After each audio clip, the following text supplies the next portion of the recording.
প্রশাসনের মধ্যে তাদের অনেক দোষর আছে, কিন্তু এখন পর্যন্ত দৃশ্যমান কোনো ব্যবস্থা নিতে আমরা দেখি নাই।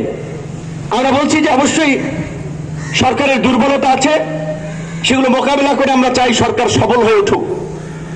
তার জন্য এত ফর্মুলা সংস্কার কমিশন প্রস্তাবনা দিয়ে সবকিছু বিচার বিশ্লেষণ করা যাবে না, কিছু ডাইরেক্ট অ্যাকশনে যেতে হবে। তাই আমরা আবারও বলবো, ভেবে দেখেন, শুধুমাত্র পুলিশের সংস্কারের কথা বলছেন, প্রশাসন, জনপ্রশাসন, নির্বাচন, মানবাধিকার কমিশন, সামরিক বাহিনীরও সংস্কার করতে হবে। 16 বছরে এমন কোন জায়গা আছে যেখানে এই ফাঁসিবাদের দোসররা দায়িত্ব পালন করে নাই, ফাঁসিবাদের বিস্তার ঘটে নাই? সমস্ত রাষ্ট্র ব্যবস্থাকে ঢেলে সাজাতে হবে। তার জন্য নির্বাচন নিয়ে এখনই যারা তাড়াহুড়ো করছেন, আমি মনে করি তারা এই আওয়ামী ফাঁসিবাদের পুনর্বাসনের সুযোগ তৈরি করে দেবেন নির্বাচনের জন্য তাড়াহুড়ো করে। শেখ হাসিনা 16 বছর থেকেছে না, এইবার না হতে পারলে 4 বছর থাকতো না? তো এই সরকার যদি 2 বছর থাকে, দেখি না 2 বছর তারা কি করে। সরকারের যে উপদেষ্টারা ব্যর্থ হচ্ছে, কোথায় ব্যর্থ হচ্ছে নাম ধরে, কর্মকাণ্ড ধরে তাদের সমালোচনা করুন, প্রয়োজনে তাদেরকে পদত্যাগ করাবো, কিন্তু এই সরকারকে দিয়েই এই গণহত্যার বিচার এবং রাষ্ট্র সংস্কার করতে হবে। এই বিশ্ববিদ্যালয়ে ছাত্রলীগের মতো কোনো দানবীয় সংগঠন যেন তৈরি না হয়, সেজন্য সকল কলেজ বিশ্ববিদ্যালয়ে নিয়মিত ছাত্র সংসদ নির্বাচনের ব্যবস্থা করতে হবে। নিয়মিত ছাত্র সংসদ নির্বাচন হলে মেধাবী ছাত্র রাজনীতির নেতৃত্বে আসবে, ছাত্র রাজনীতির চেহারা বদলে যাবে। কিন্তু আমি এখন দেখতে পাচ্ছি কোন ছাত্র সংগঠন, কোন নেতারা নিজেরা ডাকসুতে ভালো করতে পারবেন না, তাই তারা ডাকসু নির্বাচনের পক্ষে না। ইনিয়ে বিনিয়ে বলছেন যে এই মুহূর্তে পরিবেশ নাই, দরকার নাই, এই সেই। ছাত্র সংসদ শুধু ডাকসু না, চাকসু ডাকসু সহ সকল বিশ্ববিদ্যালয় কলেজে নিয়মিতভাবে ছাত্র সংসদ নির্বাচন হতে হবে। তরুণরা রাজনৈতিক দলের লাঠিয়াল বাহিনী হিসেবে আর ব্যবহৃত হবে না। তরুণদেরকে নিজেদের অধিকার আদায়ে জেগে উঠতে হবে।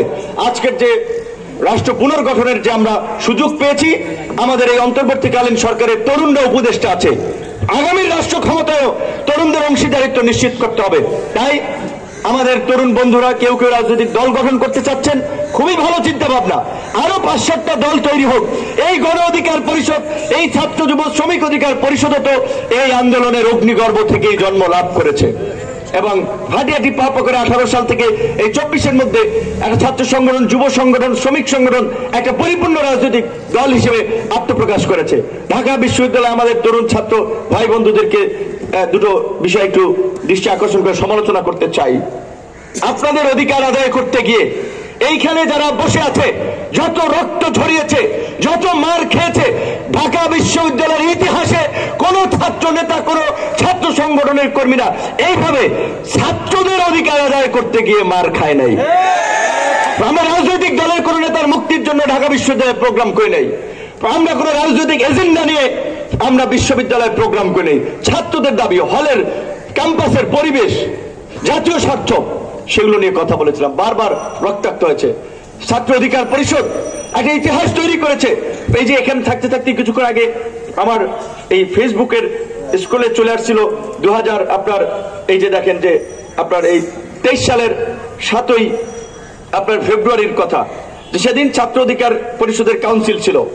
রাজু ভাস্কর্য ছাত্রলীগের না 7 ফেব্রুয়ারি রাজু ভাস্কর্যের ওখানে ছাত্রলীগ দাঁড়াতে দেয় নাই, মোটরসাইকেল নিয়ে পথরোধ করেছে।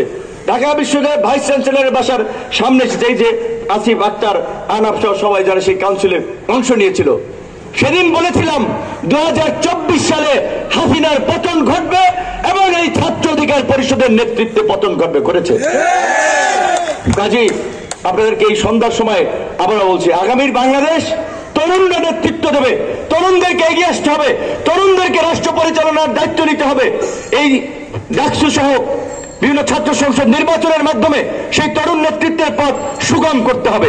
অবশ্যই ছাত্র রাজনীতির নামে যে অপরাজনীতিগত 16 বছর চলেছে, সেই কোনো অপরাজনীতিতে এখন আর শিক্ষার্থীরা সমর্থন করবে না, কারণ এখন আর শিক্ষার্থীরা জিম্মি নাই কারো কাছে।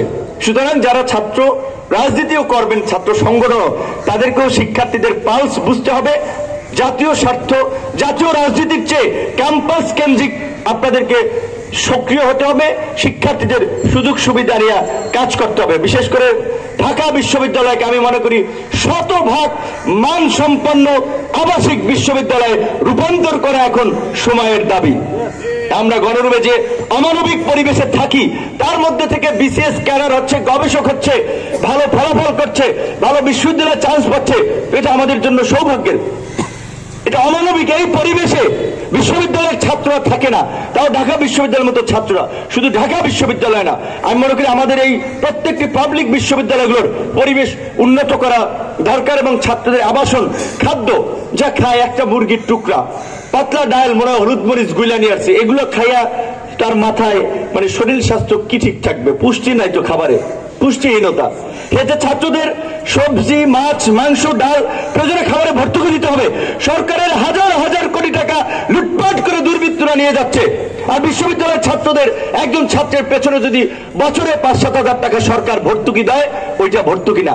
শিক্ষায় ভর্তুকি দিলে সেটা আপনার ভর্তুকি না, সেটা ইনভেস্টমেন্ট, সেটা ফিরে আসবে। তাই আমরা অবশ্যই ছাত্র অধিকার পরিষদকে বলবো, এই ডাকসু নির্বাচনের দাবিতে আপনাদেরকে সোচ্চার হওয়া দরকার, কর্মসূচি করা দরকার, ছাত্রদের মধ্যে জনমত তৈরি করা দরকার। আমি যে আলামত দেখতে পাচ্ছি, নির্বাচন নাও হতে পারে, যেটা দেখতে পাচ্ছি তৎপরতা, সে বিষয়ে আপনাদের অন্যান্য ছাত্র সংগঠনের সাথে নিয়ে আলাপ করা দরকার। শতভাগ আবাসন নিশ্চিত করার জন্য প্রয়োজনে এই সরকার, এই যে আপনারা যে বাংলাদেশ 71-এ যেমনি ভাবে এই বাংলাদেশকে একটা স্বাধীন সার্বভৌম ভূখণ্ড হিসেবে এই জাতিকে ঢাকা বিশ্ববিদ্যালয় উপহার দিয়েছিল, এইবারও এই ঢাকা বিশ্ববিদ্যালয় নেতৃত্ব দিয়েছে, অংশগ্রহণ সমস্ত প্রাইভেট পাবলিক সব ছাত্ররা করেছে, নেতৃত্বটা সবসময় ঢাকা বিশ্ববিদ্যালয় থেকে এসেছে, এটি স্বীকার করতে হবে। সুতরাং আপনাদের এই অভ্যুত্থানের পরে শতভাগ আবাসন দাবি করা অত্যন্ত যৌক্তিক।